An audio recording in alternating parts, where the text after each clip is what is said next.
welcome to Broken Grounds video series. I'm Kareen, and today I want to talk to you about my top 10 tips for gardening on a budget. So my first tip is to build your own fertility as much as possible. So what I mean by that is to compost. So recycle your kitchen scraps, recycle your garden waste, and all the leaves that fall onto your site, and recycle those back into your system and put that fertility back into your garden year after year. In addition to that, think about growing nitrogen-fixing and nutrient-accumulating plants. So things like comfrey and borage and lemon balm and clover and vetch, all of those plants contribute more fertility to the soil. And whether you cut them back and put them into your compost pile, or you just cut them back and use them to mulch around your garden beds, they will be contributing not only organic matter to the soil, but that additional fertility. So that's my first tip.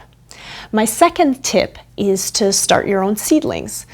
So early on in the gardening season, you're thinking about maybe buying tomato seedlings and cabbage seedlings, broccoli seedlings, pepper seedlings. That can be quite costly. So starting from seed is a great idea. And you don't need to buy grow lights. You can just take a fluorescent light fixture and then you can buy 2 sunshine bulbs. And often if you do have a garage, you already have a fluorescent light fixture that you can use. And then you can grow them out with those sunshine bulbs, and then you can put them in a south-facing spot if you have great exposure in your house, or you can make a DIY cold frame and grow them out that way. So there's no need for a greenhouse either. And then in terms of pots to put your seedlings in, or to start your seedlings, you can use recycled cream cheese containers or salsa containers. You can just puncture a few holes in the bottom to allow the water to drain, and you can easily start your seeds that way. And then when they grow bigger, you can make little newspaper pots. You can Google this. You can make newspaper pots to put your seedlings in, or you can use eggshells. And again, those can go directly into the garden. The newspaper pots and the eggshells can go directly into the garden when they're ready to be transplanted. So that's my second tip. My third tip is to save seed. So I no longer buy any tomato seed unless I want to try a new variety. And so in that way, I'm not having to invest in buying seed year after year. Now the seed saving field is quite large and overwhelming, so I wouldn't suggest you save the seed from all of your different plants this year, but start with one. Start with tomatoes, or start with squash, or start with lettuce, and then over time figure out other plants from which you can save seed, or you can easily save seed. And if you think about it, return on investment, one investment of $3 in a seed packet of tomato seeds, this could potentially mean your tomato seed for the rest of your life. So that's a great return on investment. My fourth recommendation is that you work with your neighbors, with your friends, and with your community. I have gotten piles and piles of free mulch from a local arbor care service. I've gotten free manure from farmers. I've gotten free plants from friends. And so working with your community, seeing what's out there, asking around will likely pay off in terms of the resources that you can get for free. And in addition to that, if you want to, say, order bare root fruit trees or berry bushes, going in on a cooperative order with a bunch of your friends, you can split that shipping cost, and that will cut down as well on the cost of buying plants. My fifth recommendation is to catch the fall sales. So at the end of the growing season, typically nurseries and garden stores put a lot of their live inventory on sale. So perennial plants or perennial woody plants like shrubs, fruit trees, they'll put those things on sale because they want to get rid of them so that they don't have to overwinter them for next season. So looking out for those different fall sales, you might be able to get some good deals on various plants. My sixth recommendation is to plant flowers that attract beneficial insects. So planting perennial flowers like purple coneflower, Shasta daisy, black-eyed Susan, mint, sage, all of those will attract beneficial insects to your garden. Or planting annual flowers like nasturtium, sunflowers, dill, cilantro. Creating a diversity of flowers in addition to the vegetables that you have growing in your garden will attract those beneficial insects, cut down on the need for any kind of pest control. So natural herbicides and pesticides can cost quite a bit of money if you have a really big infestation.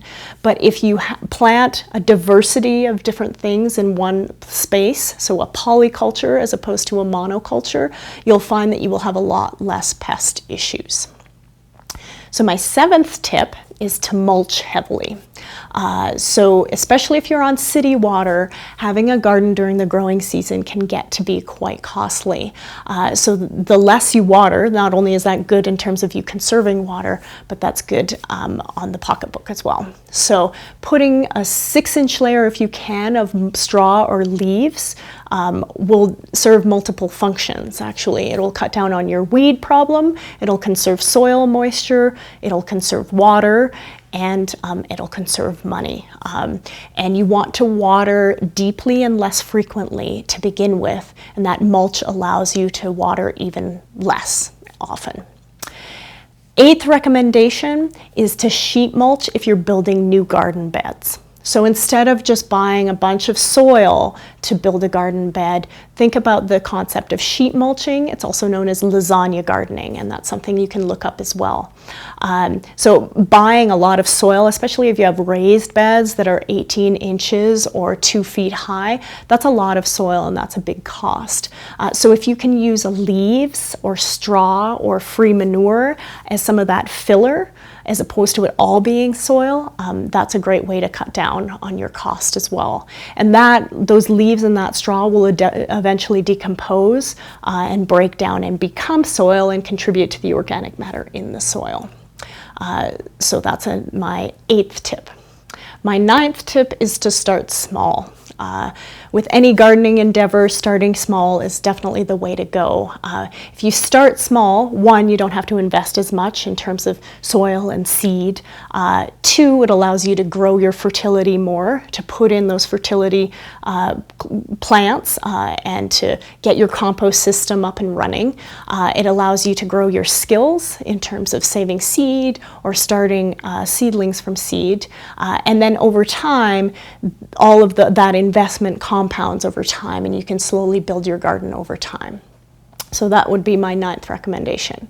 And then my 10th tip is to reduce and reuse. So there is resist the urge to buy a lot of garden paraphernalia. There are any number of things that you can buy out there, from special gardening gloves to really cool tools, to mini greenhouses, to compost bins, to aerators, to all sorts of fertility boosting materials. So all of those things can be beneficial in your garden, but they're certainly not necessary to get started. You may accumulate those things over time, but definitely resist the urge. You can do this super simple, and you can start a garden with very little initial investment. And then reuse materials. A lot of salvage materials, again, if you tap into your community, but also free on Craigslist. You can get salvage materials to build raised garden beds, or you can get 55-gallon drums that you can convert into rainwater barrels. A lot of that stuff is available for free or for a lot less. I found a lot of my tools at pawn shops. I found a lot of my pots at thrift stores. So looking around, popping into thrift stores and pawn shops for certain items that you need is also a great idea. So those are my top 10 tips. Thank you so much for watching. If you have any tips that you would like to share, I'd love it if you shared those in the comments below, and I'll see you in an upcoming video.